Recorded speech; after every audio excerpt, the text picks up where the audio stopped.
Ramon TV, habari na burudani kiganjani mwako.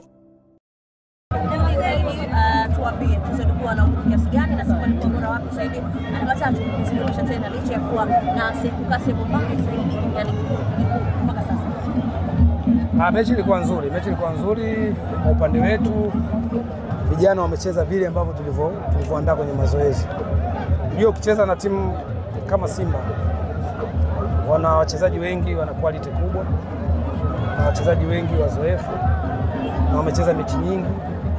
Kwa hiyo ukisema twende tukapishane nao, wao waje kushambulia na wewe ndio kushambulia, tutatengeneza space nyingi nyuma na watakuwa zidi. Kwa hiyo nawashukuru vijana, vile ambavyo tulitrain kwenye mazoezi ndio ambao wamekuja kucheza. Kwa hiyo matokeo ya kufungwa mimi nadhani si mazuri sana kwetu, lakini kwenye football ni matokeo ya kawaida. Kocha, huu umekuwa ni msimu wa namna gani kwenu na tunashuhudia kushuka daraja, na leo hii imekuwa ni mechi ya mwisho? Msimu mbaya kwa sababu wakati ligi inaanza kila klabu inakuwa na malengo. Kwa hiyo malengo kama klabu tulishafeli, timu imeshuka.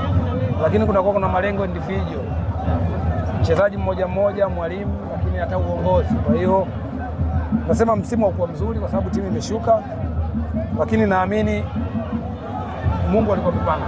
Hicho ambacho kimetokea Mungu alikuwa ameshapanga, hatuwezi kupingana nacho. Tunarudi kwenye uongozi, tutajipanga, tutasajili wachezaji kuhakikisha mwaka unaofuata kurudisha timu. Baada ya kukabidhi timu, mambo yanaonekana kama vile kuanza kwenda vizuri, lakini baadaye hali ikawa mbaya. Unadhani kitu gani ambacho kilibadilika zaidi? Shida ilikuwa pressure ilikuwa ishakuwa kubwa. Kuna wachezaji tayari walikuwa washakata tamaa ya kuwa hawawezi kucheza tena, na kuna wachezaji tayari walikuwa washakata tamaa kuwa timu imeshuka.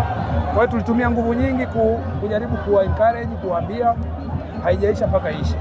Kwa hiyo gap la pointi lilikuwa kubwa kiasi kwamba wengi walikuwa washakata tamaa. Kwa hiyo mimi nasema yote kwa yote ni vitu ambavyo vishatokea, huwezi kuvirudisha. Tunaangalia mbele kuhakikisha tunabakiza wachezaji wetu. Mwakani tucheze championship, na naamini season inayofuata tutarudi tena kwenye Premier League. Kocha, tunataka kuona msimu ujao pengine ndani ya daraja la kwanza. Ndio kazi yetu. Naamini tusubiri muda utaongea. Popote nitapopata nitafanya kazi.